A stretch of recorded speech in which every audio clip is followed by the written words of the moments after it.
So we've been doing visualization at the National for a long time, since before my time here. Probably 12 years ago was, I guess, when visualization kind of started at the National Theatre.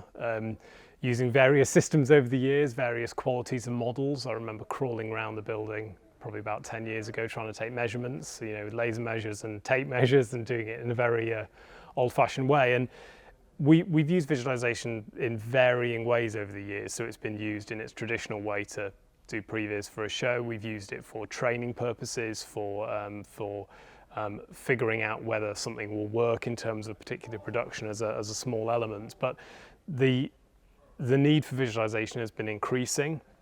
Our digital design department uses visualization for designers quite often to see how sets are going to work, to visualize scene moves and these sorts of things. But particularly in what we're doing in lighting right now, we're moving on to version 3 and onwards of the EOS software with the augmented visualizer engine. And so visualization is becoming a key part of the lighting process, not just before we get to the stage, but actually on the stage as well.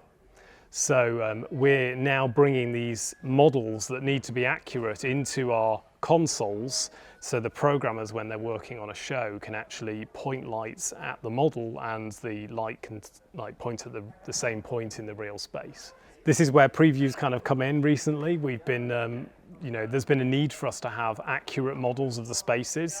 Our previous models were all measured in a very manual way, so we really needed the accuracy that comes from doing a full laser scan of the space and having that accurate model.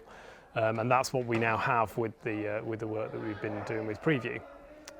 We've now scanned 2 of our theatres, and the Dorfman has been drawn up now and is looking absolutely unbelievably good. The Littleton hopefully will be bringing online soon, and then we have plans to do the Olivier as soon as we can, basically. To give you an idea of how accurate and how good the drawings look, when we were sent through some original screenshots of the Dorfman model, and I showed them to a few people, and the response from someone was, "Why are you showing me photos of the Dorfman?" And their mouth, when I explained that they weren't, they were actually a 3D model, was it was quite impressive, the quality. So it really does make a difference to have a model that is drawn so accurately, and that it really gives the feel of the space as well as the sort of the correct dimensions and those sorts of things.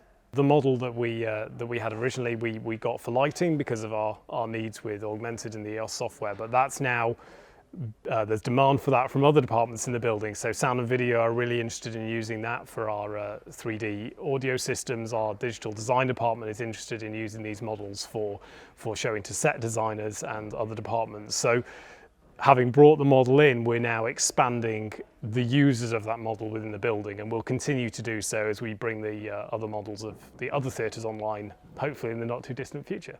Yeah, I sort of feel like we're moving as an industry towards a more dynamic form of lighting in particular, but also sound and video as well, where these things respond to what's going on stage, and an accurate model is like the core of that. You can't do that responsive design without something that you need that virtual world to echo the real world.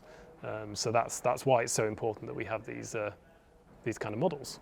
I'm just excited to see where things go. It's great that we can now be bringing those into our processes more and more.